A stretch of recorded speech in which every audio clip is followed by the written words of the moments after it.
Olá companheiras, olá companheiros. Hoje é quinta-feira, dia 12 de setembro, e esse é o podcast Em Tempos de Guerra, a Esperança Vermelha. Chegamos ao quarto dia após o final da votação do PED, e até agora não temos um resultado definitivo. A SORG, a Secretaria Nacional de Organização, divulgou ontem, no dia 11, no meio da tarde, mais um boletim parcial, contabilizando um pouco mais de 87% dos votos. No entanto, não temos ainda a certeza de quando o total de votos vai ser contabilizado, se vão ser, e se isso acontecer, de que jeito e quando. Tem muita gente com dúvida, eu inclusive, e justamente por isso a gente vai conversar hoje com o Walter Pomar, com mensagens que a gente veio trocando desde o dia de ontem, para entender um pouco o que aconteceu. Afinal de contas, Walter, o que foi isso? Esse boletim parcial que a SORG divulgou significa o quê? Que nós não temos ou que nós temos um resultado parcial ou definitivo do processo? Olha, Patrick, fique tranquilo. Você não é o único a não entender. Eu também não consigo compreender o que é que a Secretaria Nacional de Organização quer dizer com esta frase que aparece em cima de todas as parciais divulgadas até agora. Para quem não viu, todo o boletim com os resultados parciais do processo de eleição petista, todo o boletim divulgado pela SORG traz em cima uma frase: parcial com X% dos votos apurados. O boletim mais recente, que foi divulgado no dia 11 de setembro, às 13 horas, diz parcial com 87,6% dos votos apurados. Quem vê esse número supõe que estão faltando 12,4% dos votos. O problema aparece quando a gente faz um mero exercício de lógica formal. Parcial com 87,6% dos votos apurados. Isto quer dizer que a Secretaria Nacional de Organização sabe quantos votos foram efetivamente apurados? Não, ela não sabe. Ela não sabe e ela não tem como saber, porque ela só fica sabendo que um voto foi apurado quando a direção estadual encaminha para a direção nacional a ata. O que significa dizer que para a Secretaria Nacional de Organização, o número que ela divulga sempre é 100%. O resto é uma estimativa.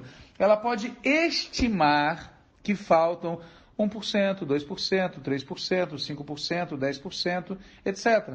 Mas ao invés de dizer que isso é uma estimativa, os boletins trazem uma afirmação. E essa afirmação, quem se der ao trabalho de ir conferindo boletim a boletim, foi sendo ajustada. É uma espécie de conta de chegar. Só que essa conta de chegar não tem a ver com os números reais, tem a ver com os desejos de quem fez a estimativa. Enfim, muito esquisito, muito complicado, e houve até quem imaginasse que essa frase era uma senha para, no momento adequado, inflar o número total de votantes. Tá, olha, eu sou da opinião que continua confuso. Então, nós tivemos ontem a divulgação de uma parcial com 87% dos votos apurados. E a pergunta é, por que não apurou tudo? Onde estão esses outros 13% que não foram apurados? Muito bem. Existem votos que foram apurados nos diretórios municipais, mas que não foram enviados a tempo para os diretórios estaduais. Existem votos que foram totalizados nos diretórios estaduais, mas não foram enviados no prazo correto para a Secretaria Nacional de Organização. E existem votos que, tendo ou não sido encaminhados no momento correto, estão sob júdice. Esses três grupos de votos não estão na totalização que foi divulgada. O que quer dizer que, se, por exemplo, baixar um santo na Comissão de Organização Eleitoral, na Executiva e no Diretório Nacional, e eles agirem com 100% de rigor, respeitando as regras, na verdade esta parcial é a parcial final. Porque se forem respeitadas as regras, todos os votos que faltam entrar deveriam ser descartados para fins de totalização. Aliás, se forem respeitadas as regras, uma parte dos votos que estão totalizados, nesta parcial de 87,6% de votos supostamente apurados, uma parte desses votos que está nessa parcial deveria ser desconsiderada. Esse é o imbróglio. A Comissão de Organização Eleitoral Nacional passou a régua no que lhe diz respeito. Agora cabe à Câmara de Recursos e ao Diretório Nacional julgar se os votos que ficaram pendentes porque não respeitaram os prazos e os votos que estão sob júdice porque estão sendo objeto de recurso entram ou não entram. Se entrarem, isso acrescentaria quantos votos ao total? Estima-se que por volta de 30 mil votos. Mas é uma estimativa também. Veja, não se trata de uma decisão sobre os votos serem ou não apurados. Existem 3 decisões diferentes. Existem votos que foram apurados, mas não foram enviados para os diretórios estaduais, para as comissões de organização eleitoral de âmbito estadual, até ontem às 18 horas. Esses votos foram apurados, mas eles não podem ter sido, não devem ter sido, o regulamento impede que eles sejam aceitos. Porque, afinal de contas, o que essas atas ficaram fazendo desde a noite de domingo, 8 de setembro, até às 18 horas do dia 10 de setembro? Entende o problema? Esses votos foram apurados, mas não devem ser incluídos. Há quem defenda a inclusão.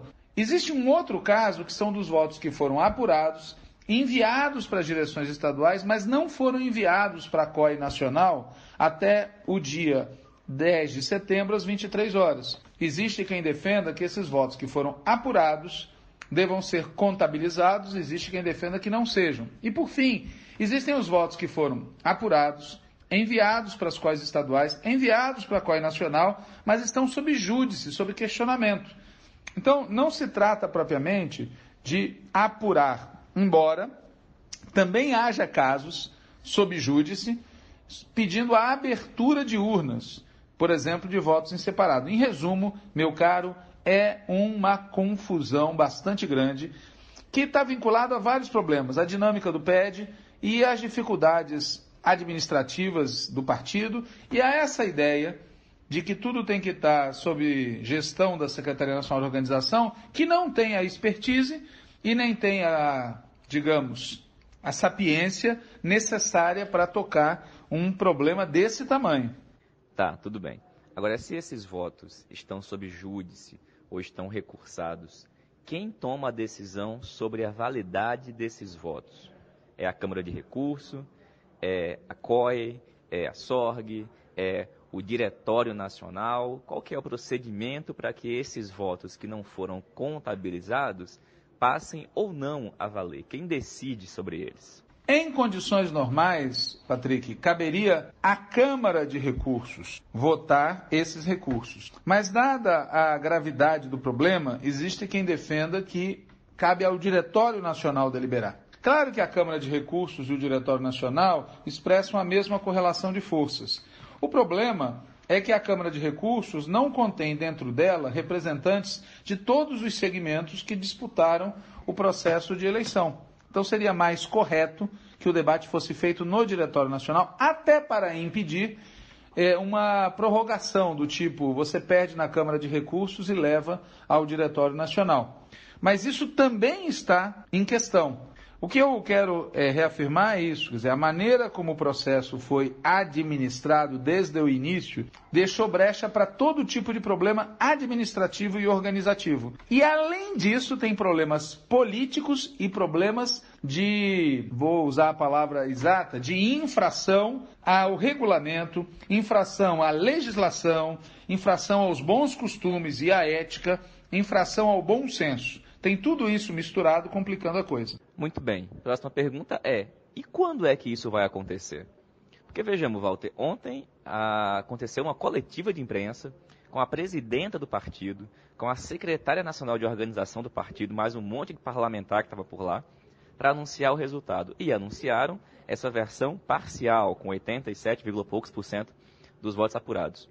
Então, uma vez que o correto é que o Diretório Nacional decida, até quando é que ele tem para dar essa decisão? Olha, Patrick, quando? Boa pergunta. O Congresso se instala nos dias 22, 23 e 24 de novembro. Então, a rigor, tem aí pela frente alguns dias, algumas semanas em que isso pode ser feito. Nessa semana em que nós estamos, encerra o prazo de apresentação de recursos. E o regulamento prevê um prazo para os recursos serem julgados. É dentro desse prazo, tá certo, que essa questão vai se dirimir. Ok. Agora vamos lá. Mesmo sendo um resultado parcial, há um indicativo de que a CNB constituirá uma maioria absoluta. Nessa versão atual, ela já possui. E mais do que isso, ela vai indicar mais de 400 dos 800 delegados do Congresso Nacional. Só que a chapa de direção da CNB ainda vai receber votos de delegados eleitos por outras chapas. Por exemplo, provavelmente, dos votos dos delegados eleitos pela chapa do Diálogo e Ação Petista, do Trabalho, bem como a chapa Repensar o PT, do Ricardo Berzoini e do Jaci Afonso. E não duvidemos também que vai receber os votos na chapa de direção da chapa do movimento PT. Então, essa maioria absoluta de hoje, 50 e pouquinhos por cento, passa de 60, Walter. E aí, o que você acha que essa situação coloca para a disputa do Congresso? Olha, primeiro, Patrick, é prematuro dizer que eles têm maioria absoluta. Nessa parcial que foi divulgada às 13 horas do dia 11 de setembro, eles têm 52,9% dos votos que foram apurados e totalizados. Sobre esses votos, cabe uma série de recursos. Alguns recursos que já são de nosso conhecimento, outros que ainda vão ser impetrados no prazo que o regulamento prevê. Caso esses recursos sejam aceitos, eles perdem a maioria absoluta. Claro, você pode dizer, eles têm maioria para negar esses recursos, portanto, eles terão maioria absoluta e pode ser até maior do que esta que aparece. Sim, você tem razão, mas é diferente ter maioria absoluta no voto legítimo e incontestado e ter maioria absoluta ou relativa com base em votos contestados, produto de processos viciados e do desrespeito ao regimento que eles próprios aprovaram. Então, é preciso ficar claro, quem está me ouvindo, que essa maioria de 3%, ela não é produto do debate da militância, da base social. É produto disso, em parte, mas em parte também de métodos questionáveis, condenáveis, ilegais, à luz do regimento partidário e à luz, inclusive, de outras peças legais. Como é o caso, eu insisto, do grotesco impedimento da atuação dos fiscais em pelo menos um caso já objeto de recurso e em outros que ainda serão objeto de recurso no Rio de Janeiro. Se eles tiverem maioria absoluta, não vai ter Congresso. A rigor, se eles tiverem maioria absoluta, eles podem resolver entre eles aquilo que o Congresso vai aprovar ou deixar de aprovar. O que significa dizer que mais de 40% do partido vai se tornar espectador das decisões do grupo majoritário. Então, é bom para o PT, é bom para a ecologia partidária que eles não tenham maioria absoluta. Mesmo que eles, com os aliados que você citou ou outros, possam vir a ganhar votações, eles não terem maioria absoluta garante que haja algum debate, algum grau de indeterminação sobre o que vai ser de fato deliberado. Agora, se eles tiverem maioria absoluta, isso não vai ocorrer e os setores minoritários, somados são cerca de 40%, vão se converter em espectadores do processo. Beleza, meu velho. Agora vê só. E com relação ao desempenho das chapas do campo da esquerda petista? Das tendências que construíram ou que vinham construindo o movimento rumo ao 7º Congresso? Que análise você, desde já, consegue fazer sobre isso? Olha, Patrick, não é possível, para mim, pelo menos, responder a tua questão neste instante, por 3 motivos. Primeiro, não foi concluída a totalização. Segundo, é preciso fazer uma análise fina, comparativa, cruzando o desempenho nacional com os desempenhos nos estados. Por quê? Porque algumas chapas da chamada esquerda petista parecem ter sido beneficiadas por votos oriundos da CNB, votos que vieram em troca de acordos feitos em alguns estados. Me parece ser, por exemplo, o caso do Pará. Em terceiro lugar, porque é necessário decompor as chapas. Existem chapas, como o Diálogo e Ação Petista, ou em tempos de guerra, a Esperança Vermelha, que foram impulsionadas basicamente por uma única tendência.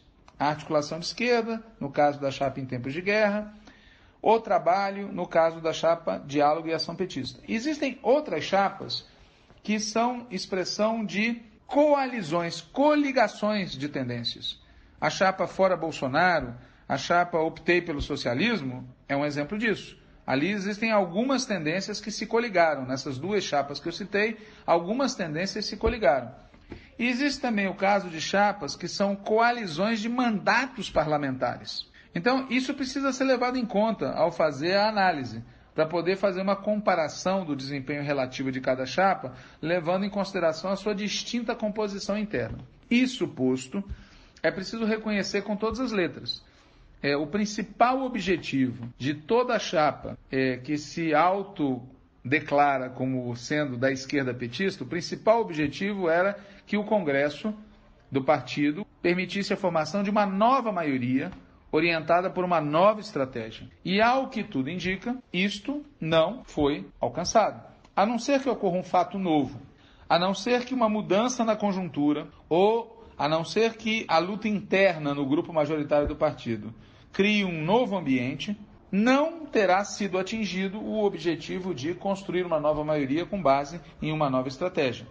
Esse objetivo tem que continuar a ser defendido, porque nós estamos convencidos, convictos, seguros de que se o PT não muda de estratégia, o PT vai ser derrotado, e nós estamos também seguros de que o atual grupo dirigente não se demonstra disposto a construir uma nova estratégia. Então esse objetivo continua na ordem do dia, mas não será no plenário do Congresso que ele vai ser atingido, salvo, como eu falei, que ocorram fatos novos. Eu acho que esses fatos novos podem ocorrer, seja por conta das disputas no interior do grupo dirigente, seja por conta de fatos externos ao partido. A ação do governo Bolsonaro, da classe dominante, a evolução do cenário internacional podem criar situações novas frente às quais esta maioria que foi construída no processo do Congresso se divida. Ô Walter, e por fim, quais são os movimentos que a gente pode antecipar ou prever e decidir e falar para a militância com esses resultados? Quais são as possibilidades de movimentação que existem para o 7º Congresso? Quais são os passos possíveis, os movimentos que, com esse resultado, a gente e o conjunto da esquerda petista pode adotar na disputa do Congresso em novembro? Ô Patrick, não vem fazer essas perguntas difíceis de responder na expectativa de que eu não responda, e com isso você tem um pretexto para dizer que o podcast deve ser interrompido. Eu vou responder a questão. Veja, a Direção Nacional da Articulação de Esquerda vai se reunir no dia 15 de setembro. E no dia 16 de setembro haverá uma reunião de todas as chapas que compõem o campo rumo ao 7º Congresso, e nesta reunião também a gente espera contar com a presença de Diálogo e Ação Petista e da chapa Repensar o PT. Quem é que está convocando essa reunião de segunda-feira? O companheiro Rui Falcão. Claro, nós não sabemos se o convite será aceito, mas nesta reunião a gente vai ter a oportunidade de conhecer a opinião das demais tendências sobre o que fazer daqui para frente. Minha opinião, prosseguir a disputa. Veja, a disputa de rumos do PT não se encerra no 7º Congresso do partido. Isso nós dissemos desde o início. O 7º Congresso faz parte de um processo de média duração para disputar os rumos do PT. A disputa do 7º Congresso não se encerrava no dia 8 de setembro. A gente sempre disse isso. E, portanto, a disputa não se encerrou no dia 8 de setembro. Nós vamos continuar a disputa. Nós vamos escrever a nossa chapa, vamos escrever a nossa candidatura, vamos apresentar a nossa opinião nos debates, nas atividades daqui até o Congresso. E no Congresso, a gente espera compor uma frente com os demais setores que têm coincidência político-programática conosco. Essa frente pode se traduzir numa chapa única, numa candidatura única, pode se traduzir em várias chapas e várias candidaturas que se unifiquem num eventual segundo turno, pode se traduzir de várias maneiras. O importante é continuar a disputa de rumos do PT. Eu sei que muitos militantes ficam angustiados quando veem o nosso partido ser tomado por métodos de luta interna iguais àqueles que a gente enxerga em partidos tradicionais. Eu sei que em muitos casos há uma impressão de que nós estamos malhando ferro frio, tá certo? Mas a questão é colocar a política no comando. Colocar a política no comando significa ter claro que não tem como libertar o companheiro Lula, não tem como derrotar o governo Bolsonaro, não tem como vencer eleições e disputas político-sociais futuras, não tem como construir um Brasil democrático, popular e socialista no prazo das nossas vidas sem o PT.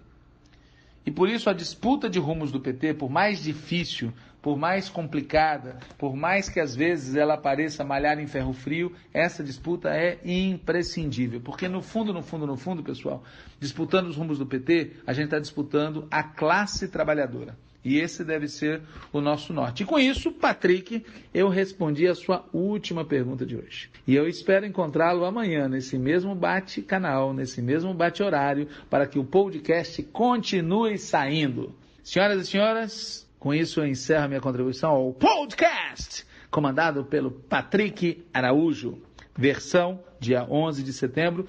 E mais uma vez lembrando que nesse dia 11 de setembro, vocês provavelmente vão ouvir esse áudio em outro momento, marca-se o golpe de Estado cometido pela extrema-direita, pelo grande capital e pelo imperialismo contra o governo de Salvador Allende no Chile. Viva o povo chileno, a classe trabalhadora chilena, viva os heróis que tombaram naquele episódio e em todas as batalhas que ocorreram depois. Viva Salvador Allende!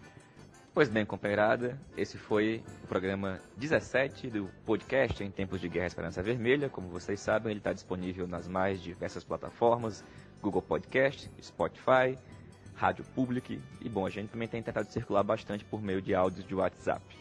A troca de mensagens foi feita entre a noite do dia 11 de setembro e agora no dia 12. No próximo programa, eu espero que a gente tenha mais informações sobre o resultado final. E aí sim, que a gente possa dar algum indicativo, mas como vocês perceberam, está difícil conseguir chegar nesse resultado final. Por essa razão, seguimos firmes, saudações petistas e Lula livre.